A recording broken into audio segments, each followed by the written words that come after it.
Hi, I'm Christine Short, Associate Director with S&P Capital IQ Global Markets Intelligence. In this week's Lookout Report, we take a look at the results from the first week of peak earnings season for the S&P 500. As earnings season completes its first peak week, things seem to be looking up for companies within the S&P 500. With 38 companies beating expectations this week, growth inched up to 5.6%. Up from lows of 5.3% on January 13th. We also saw a positive impact on the bottom line beat rate, increasing to 65% from just 52% last week. Revenues were also another positive surprise.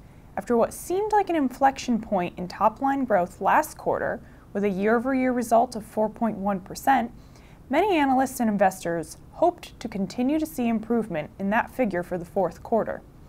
While estimates of just 2.7% last week didn't seem promising, the 65% of companies that have beat on the top line have boosted growth to 3.5% as of today.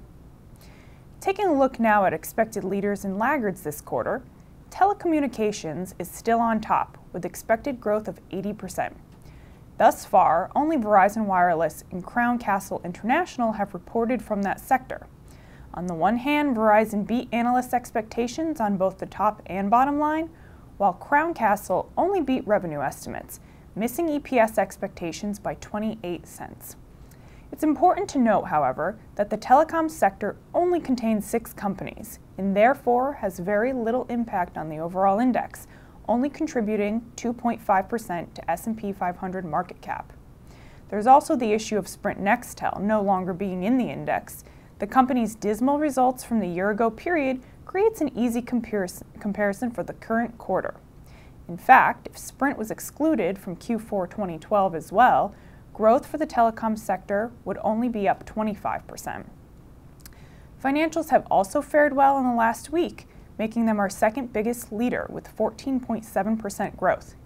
Many of the big banks, such as Morgan Stanley and JP Morgan Chase, blew past estimates on the bottom line, while Bank of America, Goldman Sachs, and Wells Fargo beat both on earnings and revenues. The insurance industry is also expecting high growth of 21% due to the catastrophes related to Superstorm Sandy in the year-ago period. On the other end, we're still seeing weakness in energy, the biggest laggard by far with a negative growth expectation of 8.4% due to low estimates for the oil, gas, and consumable fuels industry. Utilities aren't far behind, with a low expectation of negative 5.5% for the fourth quarter, attributable to the electric utilities industry, which is the only industry with a negative expectation of negative 11%. Coming into the quarter, we saw the highest negative to positive ratio on record for company-issued guidance, mostly due to a decrease in positive guidance. Positive issues for the fourth quarter were down 53% compared to the trailing 4-quarter average, and negative issues were only up 10%. For the first quarter of 2014, the numbers seem to be improving, with only 19 companies providing guidance at this point. 13 are negative and 6 are positive, producing a much lower negative to positive ratio of 2.2.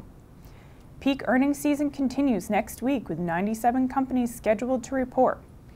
I'm Christine Short, and thank you for tuning in to this week's edition of the Lookout Report.